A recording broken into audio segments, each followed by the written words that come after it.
जरा सा छाती में दुखा, बाईपास सर्जरी। बाईपास एक फैशन हो गया, काटा काटी और लूटा लूटी। कोई जरूरत नहीं है। छाती में दुखता है, डॉक्टर बोलते बाईपास सर्जरी। 12 आदमियों ने एंजियोग्राफी करवाई, बोला बाईपास सर्जरी करा लो। 11 ने करवाई, वो रो रहे हैं। और जियालाल भाटिया, इसके रिश्तेदार यहाँ भी रहते, उसने नहीं करवाए, वो अभी मौज में है। विदेश में ऐसी कई संस्थाओं ने सर्वेक्षण किया कि डॉक्टर जिसको सलाह देते हैं ऑपरेशन कराने की, तो 100 में से 60 आदमी ऑपरेशन कराते, 40 नहीं कराते। तो 40 निरोग हैं और 60 जो कराए हैं वो उनसे ज्यादा रोगी पाए गए। इसलिए ऑपरेशन थोड़ी देर के लिए रोग को दबाते, फिर कई नए रोग ले आते हैं। तो ऑपरेशन के बजाय रोग जिन कणों से, जिन बीमारियों से होता है, उन बीमारियों को मिटाने के लिए रोज त्रिफला की फाकी ले लिया करो, तो वो बीमारी के कण धीरे धीरे डबल में निकल जाएंगे। सुबह सुबह शौचालय, आप निरोग रहेंगे। जयराम जी की 42 साल के बाद तो रसायन चूर्ण अथवा त्रिफला रोज फाको, ताकि बीमारी के कण इकट्ठे होंगे तभी तो हरामी जोर करेंगे। बहुमती होती है, थोड़े बहुत कण होते तो कुछ नहीं। जब बीमारी के कण ज्यादा होते हैं, उनकी संख्या बढ़ जाती है और आरोग्य के कण की कमी हो जाती है, तभी आदमी पटक आ जाता है। तो हार्ट में अगर पीड़ा होती है तो है करके डरो मत, ओम ओम करके कचली उंगली के नाखून से एक सूतली जितना, मोटे धागे जितना ऊपर हिस्सा उधर दबाओ नाड़ी को। तो छाती की पीड़ा जो ब्लड सप्लाई में, वायु सप्लाई में गड़बड़ होती है, वायु दोष से अथवा कफ दोष से, यहाँ दबाओ। तो इधर स्विच दबाने से वहाँ काम होगा। दोनों उंगलियों को नहीं दबा सकते तो दोनों को मुंह में डालो और दबाओ। और अदरक 10-15 ग्राम अदरक, 10-15 ग्राम गुड़, उसका छीना कर दो और वो खाओ। अपने आप वायु प्रकोप शमन हो जाएगा। गुड़ भी वायुनाशक, आदू भी वायुनाशक और जठरा प्रतिपक। कुछ लोग अदरक को फ्रिज में रख देते, हाय राम, फिर अदरक लाते क्यों घर में? अगर अदरक अग्नि दीपक है, जठरा को तेज करने वाली, और उसको फ्रिज में रख के उसके गुण मार दोगे तो अदरक खाते हो कि घास खाते हो? अदरक फ्रिज में रखना बिल्कुल गलती। ऐसे ही कुछ लोग करेले खाते, बहुत अच्छा है, हफ्ते में 1 दिन करेला तो खाना ही चाहिए, लेकिन कार्तिक महीने में नहीं।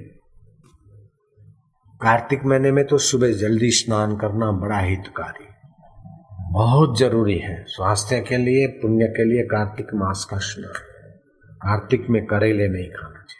बाकी के दिन हफ्ते में 1 दिन करेला सब्जी में होना ही चाहिए। लेकिन करेले खाते हैं, उसको भी घास बना देते। एक तो पहले ऊपर से छील लेंगे, फिर दुनिया भर का नमक भर के पड़ा रहेगा, फिर दबा दबा के नमक से उसकी कड़वास नोच लेगी, फिर सब्जी बनाएगी। फिर क्या खा रही हो मासी? बोले करेले की सब्जी है। करेले नहीं खा रही, घास खा रही, घास। करेले की कड़वास तो फेंक दी तूने। ऐसे ही कई लोग चावल पकाते ना, तो उसका मांड निकाल के फेंक देते। तो चावल खाते कि घास खाते हो? अरे जो विटामिन है, जो शरीर को पोषक तत्व है, सिंधी में पेडी चवना, मांड बोलते, मांड।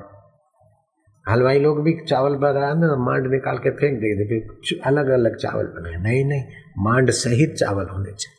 तो हमारे शास्त्रों ने और हमारे कृष्ण भगवान ने युद्ध के मैदान में भी आपके शरीर के स्वास्थ्य की बात कर दी। गीता ने युक्ताहार अभिहारस्य युक्तो चेष्ट कर्मसु युक्ता स्वप्न बोधस्य, क्योंकि आपका शरीर स्वस्थ होगा तो मन प्रसन्न रहेगा और बुद्धि भी फिर विश्रांति वाली होगी, तो रस पा सकेगी।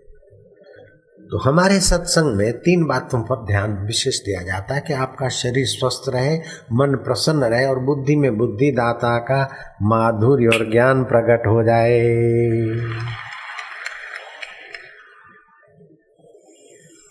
जैसे दोपहर के 12 बजे,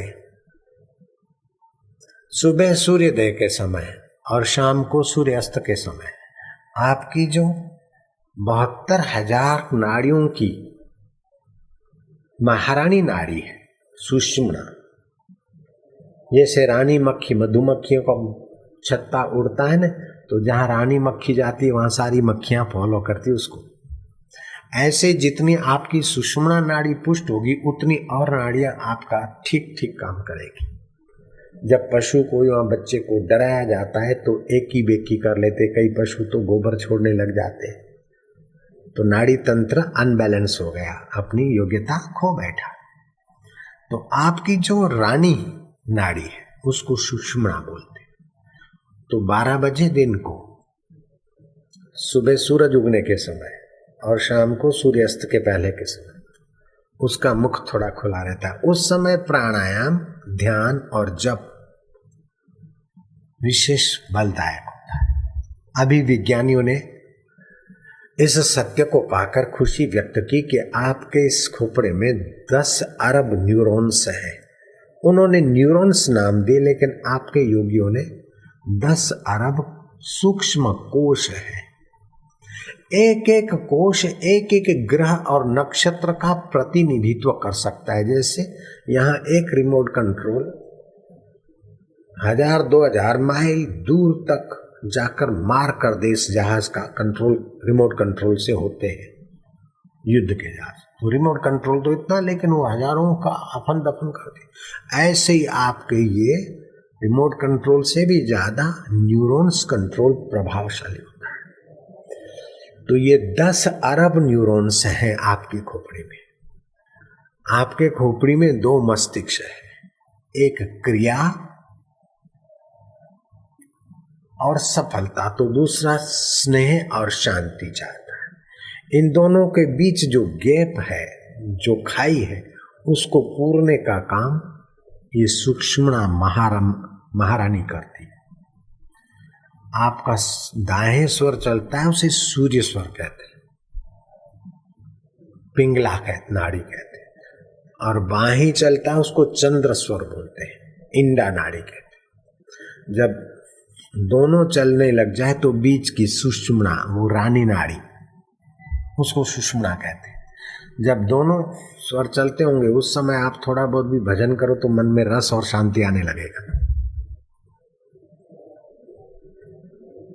जब ये नाड़ी चलती है उस समय आप भोजन करो तो जल्दी पच जाएगा, दाहिनी नाड़ी।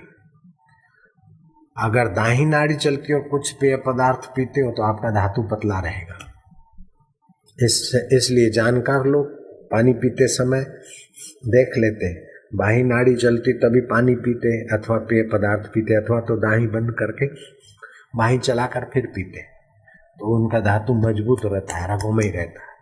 और जो नहीं जानते निगुरे लोग, उनका तो धातु क्षय होता रहता है। मैं तो भूल गई, मैं तो भूल गया। तो क्या झक मारा तूने, इतनी देर क्या सुना? कोई बात नहीं। दीक्षा देते समय एक ऐसा प्रयोग कराया जाता है कि आपकी बुद्धि शक्ति उन न्यूरॉन्स में एक थोड़ा सा प्राणवायु की मदद मिले।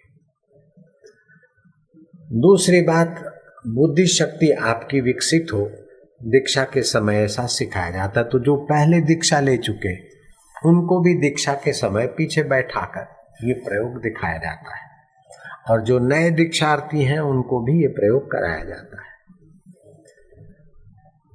तो इससे वे न्यूरॉन्स और बुद्धि शक्ति का विकास होता है।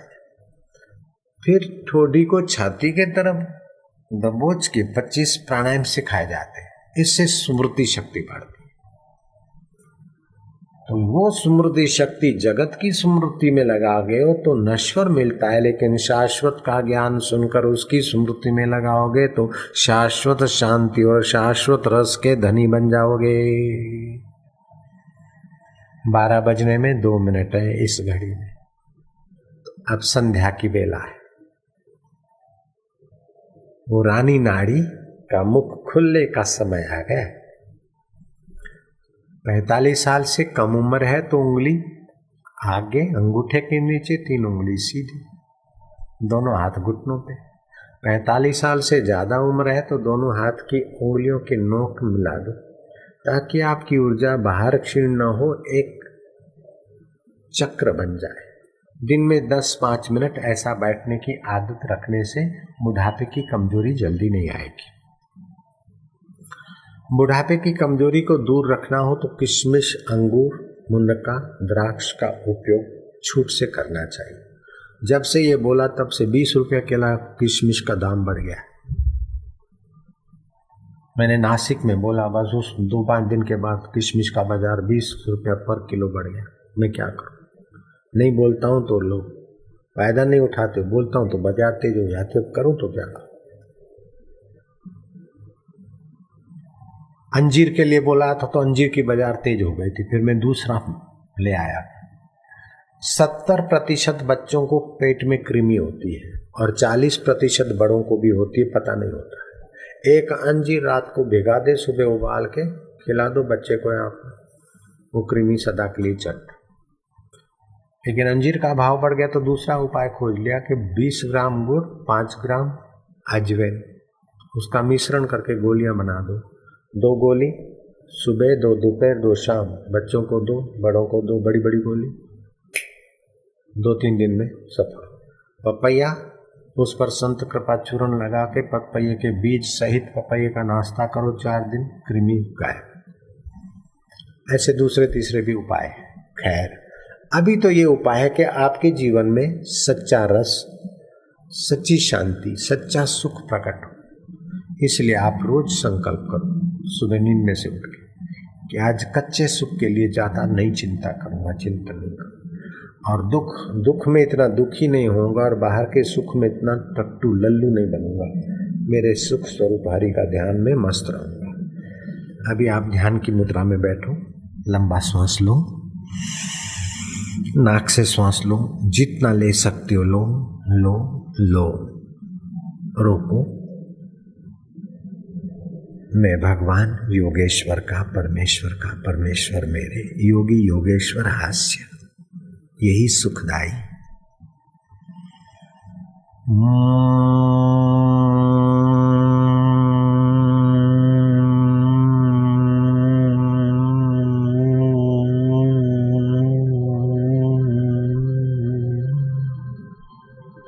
होठ बंद करके ओम ओम गुनगुनाना है।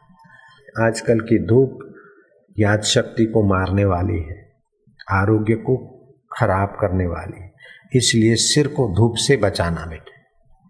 सिर पर धूप न लगे, तीखी धूप बहुत नुकसान करती है। अपने सिर को धूप से बचाना बहुत जरूरी है।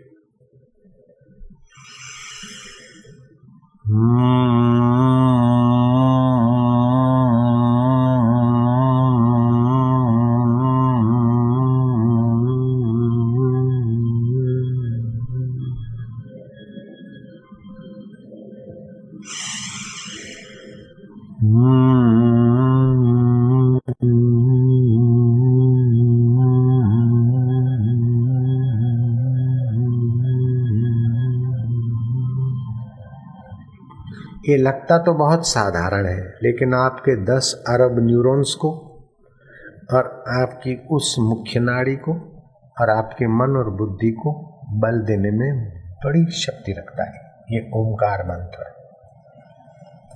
हजारों जन्म के पाप ताप मिटाकर आपको शुद्ध बनाने में इस प्रयोग की बड़ी महत्वपूर्ण भूमिका है। मेरे गुरुदेव का 93 वर्ष का अनुभव और मेरा 40 साल का अनुभव, 133 साल का अनुभव से अनुभूत प्रयोग में कर पाता हूँ तो बहुत लाभ होगा। पेट को अंदर, योनि मुद्रा को सकोड़ लीजिए, शौच जाने की इंद्री को सकोड़ लीजिए। जैसे घोड़ा लीद छोड़ता है ना, लीद छोड़ने की जगह को सकोड़ लेता है गुदा को, ऐसे गुदा को सकोड़ के रखो।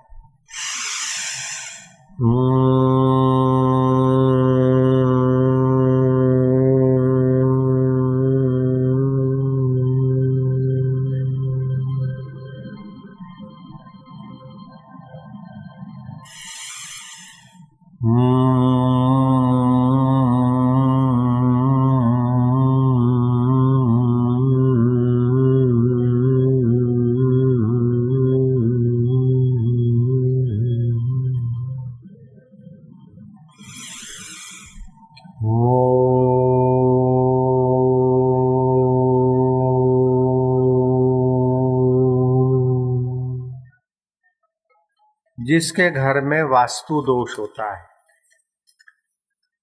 वास्तु क्या कि वास्तु शास्त्र के अनुसार जहाँ घर के बड़े आदमी का कमरा होना चाहिए, वहां अगर घर का बड़ा आदमी नहीं है, दूसरी जगह पे है, तो घर में उसकी चलेगी नहीं। जहाँ बाथरूम होना चाहिए वहां पूजा का स्थान है, जहाँ पूजा होनी चाहिए वहां बाथरूम है, या जहाँ झाड़ू बुहारी रखने की चीज होती है वहां पूजा रूम कर दिया तो बरकत नहीं आएगी।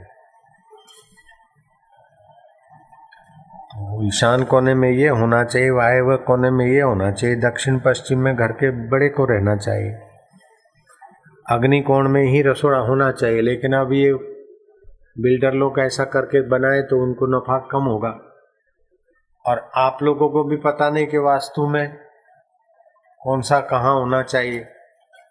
लोक कल्याण में कभी कभी छपता है अपने मैगजीन में। तो उस वास्तु दोष को निवारण करने के लिए शास्त्र में जो लिखा है उस प्रसाद को अपन बनवाया है। फटकड़ी का ये पीस जैसे फिटकड़ी फिल्टर प्लांट में पानी के दोषों को हारकर शुद्ध कर लेती है, ऐसे ही ये प्रसाद का पीस स्वस्तिक वाला घर में रखने से घर के वातावरण में जो हानिकारक जीवाणु हैं, घन आयन है, उनको ऋण आयन में बदलेगी और घन ऊर्जा बनाएगा। एक दूसरी बात, वास्तु दोष को दूर करेगा। तीसरी बात, घर के कलह को शमन करेगा। सुख शांति में सहायक।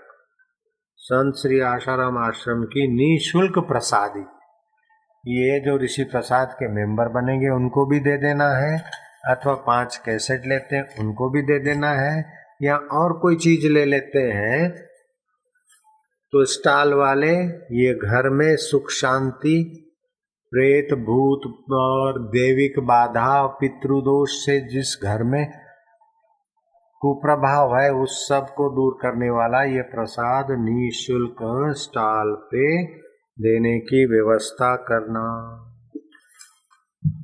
और ये नेत्र बिंदु जो महंगे महंगे बाजारू नेत्र बिंदु काम नहीं करते हैं, ऐसा बढ़िया काम ये नेत्र बिंदु करते हैं।